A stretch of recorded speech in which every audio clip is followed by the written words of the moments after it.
Joining me right now to discuss all of this, so pleased to have the chairman of the RNC, Michael Whatley, with us today. Welcome in, Michael.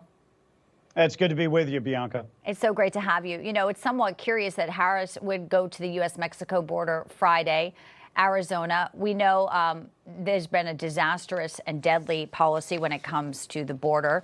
And it seems like she should maybe go to Aurora, Colorado or Springfield. So they're definitely going to try to spin this trip. But also keep in mind, the president's talking about fentanyl today. So this seems like maybe an ill-timed trip. I'm not sure they can pull this off with the news that we know about the border. There's never going to be a good time for Kamala Harris to talk about the border. As the borders are, she is the one. Her administration took 94 executive actions to dismantle the most secure southern border that we have ever had, and has allowed 10 to 12 to 15 million illegal immigrants to come into the United States, bringing fentanyl, bringing migrant crime. These are people, we don't know who they are or where they are or what they're doing, but we do know that the Biden-Harris administration's own FBI has said it is a clear and present danger to America. She is going to double down on every one of those policies. She is going to keep that border open. And for her to say all of a sudden that she takes this seriously is laughable to the American public. It really is. You have to wonder why they're doing it and what they could be up to. Trump was in Pennsylvania. We are expecting him to come out to the stage in a short time in the battleground state of Georgia. But I want to play a little bit of what he said specifically about immigration last night. If Kamala Harris wins this election, she will flood Pennsylvania cities and towns with illegal migrants from all over the world. And Pennsylvania will never be the same. You will never be the same. When I'm president, all migrant flights to Pennsylvania will stop immediately.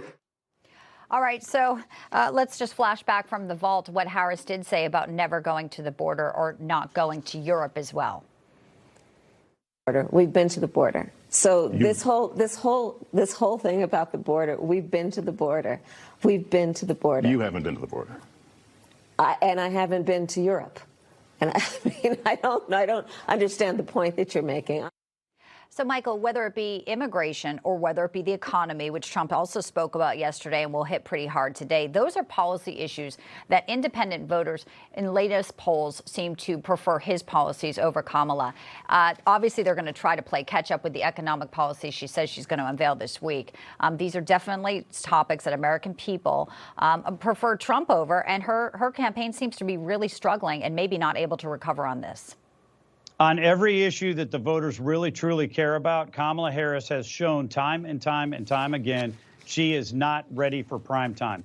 On the economy, she is the one that cast the tie-breaking votes on all of that inflationary spending that sent gasoline prices, grocery prices, and housing prices through the roof. She has said she's going to double down on every single one of those policies, and she's going to usher in the largest tax hike on the American public ever in the history of this country. So people are going to have to pay more, and they're going to have less money in their pocket to do it. This is not a serious proposal. And even the Washington Post, CNN, and MSNBC have panned her for not having a serious economic policy.